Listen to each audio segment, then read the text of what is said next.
বিসমিল্লাহির রহমানির রহিম। সম্মানিত সৌদি প্রবাসীরা এবং সৌদি ভিসা প্রত্যাশী ভাইরা, আসসালামু আলাইকুম ওয়া রাহমাতুল্লাহি ওয়া বারাকাতুহু। আমি তোফায়েল আহমেদ সৌদি আরব থেকে আবারও সৌদি প্রবাসীদের, বিশেষ করে সৌদি ভিসা প্রত্যাশী ভাইদের নিয়ে একটি গুরুত্বপূর্ণ ভিডিও দেন। সম্মানিত সৌদি প্রবাসীরা এবং সৌদি ভিসা প্রত্যাশীরা, ভিডিও শুরুতেই সবাইকে জানাচ্ছি পবিত্র মাহে রমজানের শুভেচ্ছা আর রমাদান কারিম মোবারক।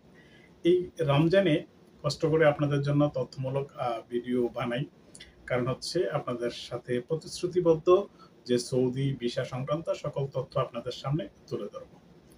তো সম্মানিত সৌদি প্রবাসীরা, বিশেষ করে সৌদি ভিসা প্রত্যাশী ভাইরা, শিরোনামে দেখেছেন যে আজকে আমাদের আলোচনার মূল বিষয়বস্তু কি। মূল বিষয়বস্তু হচ্ছে ভিসা সত্যায়ন। সত্যায়ন ছাড়া সৌদি ভিসা হবে না। এই সত্যায়ন কি এবং কেন এই সত্যায়ন, তার সেই বিষয়ে আজ আপনাদের সামনে বিস্তারিত তুলে ধরব। তার আগে আপনাদের কাছে অনুরোধ, আপনারা যদি আমার চ্যানেলটিতে নতুন হয়ে থাকেন তাহলে প্লিজ সাবস্ক্রাইব করুন এবং পাশের বেল আইকনটি অন করে রাখুন, যাতে করে পরবর্তী ভিডিও নিয়ে আসলে সবার আগে দেখতে পান। সম্মানিত সৌদি প্রবাসীরা ও সৌদি ভিসা প্রত্যাশীরা এবং সৌদি ভিসা প্রসেসিং সংক্রান্ত কাজে যারা জড়িত আছেন, আপনাদের উদ্দেশ্যে বলছি যে সৌদি ভিসা সত্যায়ন ছাড়া বাংলাদেশ থেকে ম্যান পাওয়ার ছাড়পত্র দিবে না, অর্থাৎ ম্যান পাওয়ার করা যাবে না। সেটি অত্যন্ত গুরুত্বপূর্ণ। তো আসুন সৌদি ভিসা সত্যায়ন কি এবং কেন সেটি, সেই বিষয়ে মূল আলোচনা। এখন থেকে আপনারা যদি সৌদি আরব থেকে কফিল থেকে কিংবা কোম্পানি থেকে, মুআসাসা থেকে ভিসা উঠান, সেখানে ভিসা উঠিয়ে আপনাদেরকে বাংলাদেশ দূতাবাস থেকে সত্যায়ন করাতে হবে। বাংলাদেশ দূতাবাস রিয়াদ অথবা জেদ্দা কনসুলেট হতে সত্যায়ন করাতে হবে। এবং এই সত্যায়ন করতে আপনাদের কি কি কাগজপত্র লাগবে এবং কেন লাগবে, সেগুলো আলোচনা করব। ভিসা সত্যায়নের জন্য যে সকল কাগজপত্র লাগবে: নিয়োগকর্তা কর্তৃক চাহিদাপত্র, ক্ষমতাপত্র, চুক্তিপত্রের নমুনা কপির সত্যায়নপত্র, যে পত্র, এটা একটা অ্যাপ্লিকেশন সত্যায়নের জন্য। এটা আপনারা দূতাবাসের সামনে গেলে আপনার যে লাইব্রেরিগুলো আছে, মক্তবাগুলো আছে, সেখান থেকে আপনারা সেটা লিখে নিতে পারবেন। নিয়োগকর্তার নিকট হতে চাহিদাপত্র, আমি কিন্তু এখানেও সেইটা দিয়ে রেখেছি এবং সেটা অনলাইনেও আপনারা পাবেন, এবং সেই বিষয়ে আমার অনেক ভিডিও আছে, আপনারা আমার বাকি ভিডিওগুলো দেখতে পারেন। নিয়োগকর্তার নিকট হতে চাহিদাপত্র। চাহিদাপত্র আমরা যেটা সৌদি আরব থেকে ভিসা বলি, সেটা তো ভিসা না, ভিসা দেয় ঢাকা সৌদি দূতাবাস। তাই আমাদের যে চাহিদাপত্রটা সেটা লাগবে, যে কফিল থেকে, কোম্পানি থেকে, মুআসাসা থেকে, মসনা থেকে আমরা যে ভিসা বলি না, সেটা নিয়েছি সেটা। নিয়োগকর্তার নিকট হতে নিয়োগকারী এজেন্সিকে ক্ষমতাপত্র, অর্থাৎ ঢাকা থেকে যে ভিসাটা প্রসেসিং করবে, কফিল যাকে দায়িত্ব দিয়েছে, সেই এজেন্সির যেটাকে আমরা ওকালা বলি, ওকালা শব্দের অর্থ দায়িত্ব দেওয়া, সেই পত্রটা লাগবে।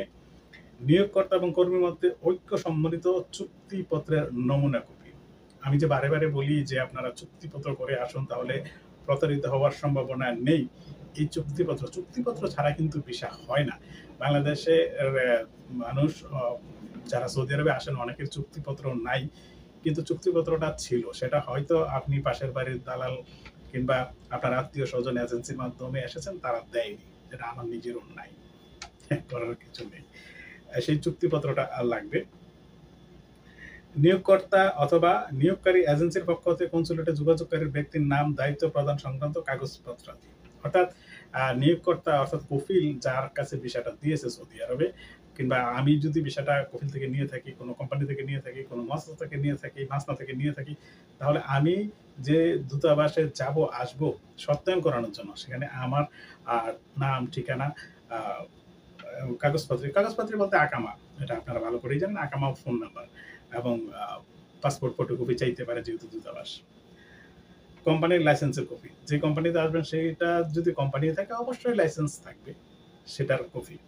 নিয়োগকর্তার মোবাইল নাম্বার সহ আইডি কার্ডের কপি, এটা তো অত্যন্ত গুরুত্বপূর্ণ। এটা ছাড়া সবচাইতে বেশি প্রবাসী হয়রানির শিকার হন, এসে কফিল খুঁজে পান না, কফিলের নাম্বার খুঁজে পান না, তারপর দূতাবাস, পুলিশ মামলা হওয়ার পরে আপনার কাছে সেই মোবাইল নাম্বার নাই, আইডি নাম্বার নাই, তাই আপনাকে কেউ সহযোগিতা করতে পারে না।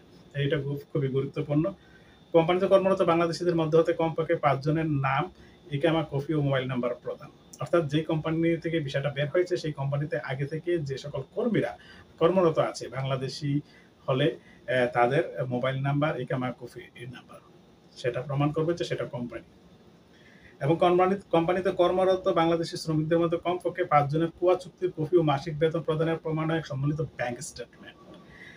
এই যে এই শর্তটা যে ৫ জনের কোয়া চুক্তি হচ্ছে যে আমাদের যে কফিলের সাথে একটু আগে যে বললাম যে চুক্তিপত্র, সেই চুক্তিপত্রটা ডিজিটাল প্ল্যাটফর্মে থাকে।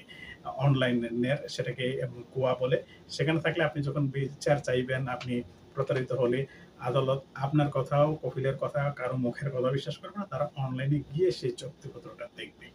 সেখানে কি লেখা আছে, সেই অধিকারগুলো আপনি পাচ্ছেন কিনা, কফিল সেই অধিকারগুলো হরণ করছে কিনা, আর সেইটার উপরে ভিত্তি করেই আপনাকে তারা বেচারিক রায় দেবে। এখানে কোনো হস্তক্ষেপ নাই। এখানে বাংলাদেশের মতো পাওয়ারফুল হস্তক্ষেপ নাই। আপনি যদি আইনে যেটা থাকে সেটাই পাবেন। তাহলে এটা তো জরুরি। ভিন্ন কোনো কোম্পানির সাথে চলমান চুক্তি থাকলে সে সংক্রান্ত কাগজপত্র।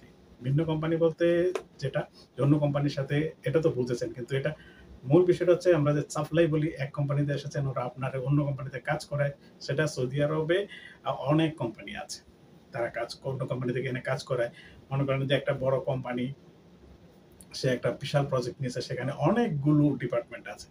একটা ডিপার্টমেন্ট সে অন্য কোম্পানিকে, মনে করেন যে এসি ডিপার্টমেন্ট একটা এসি কোম্পানিকে দিয়ে দিল, আপনি এসি কোম্পানিতে কাজ করেন। ইলেকট্রিক ডিপার্টমেন্ট ইলেকট্রিক একটা কোম্পানিকে দিয়ে দিল, আপনি ইলেকট্রিক কোম্পানিতে কাজ করেন। তাহলে তো আপনি ওই কোম্পানিতে যে কাজ করবেন, তাহলে ওই কোম্পানির সাথে যে তার ডিট আছে, চুক্তি আছে, সেই পেপারসগুলো।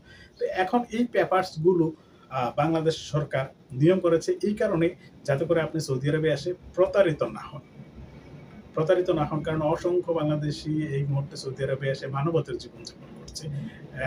খুঁজে পাচ্ছে না কফিল, খুঁজে পাচ্ছে না তার আবাসন, অনেক সমস্যা। এই সমস্যাগুলো যাতে না পড়েন, বাংলাদেশ সরকার আগে থেকেই একটা কর্মীকে বিদেশে পাঠানোর আগে এই সকল কাগজপত্রটি চাওয়াটা কি যৌক্তিক নয়? অবশ্যই যৌক্তিক, কারণ পরিস্থিতি আমরা দেখছি। তাই এই কাগজপত্রগুলো নিয়ে আপনাকে ভিসা সত্যায়ন করে বাংলাদেশে পাঠাতে হবে। তারপর আপনার ভিসা প্রসেসিং স্টার্ট হলে মেডিকেল, মোফা, ফিঙ্গারপ্রিন্ট হয়ে ভিসা হয়ে গেলে, যখন এই কাগজপত্রগুলো সহ ম্যান পাওয়ারের জন্য যাবে, তখন সহজে ম্যান পাওয়ার হয়ে যাবে। তবে এই কাগজপত্রগুলো ছাড়াও আপনার ভিসা প্রসেসিং হবে, কিন্তু ম্যান পাওয়ারে গিয়ে আটকিয়ে দেবে। তাই সম্মানিত সৌদি প্রবাসীরা এবং সৌদি ভিসা প্রত্যাশী ভাইরা, আপনারা বুঝতে পারলেন যে সৌদি ভিসার সত্যায়ন পত্রটা কি। সবাই ভালো থাকুন, সুস্থ থাকুন, নিরাপদে থাকুন। আল্লাহ হাফিজ। আসসালামু আলাইকুম ওয়া রাহমাতুল্লাহি ওয়া বারাকাতুহু।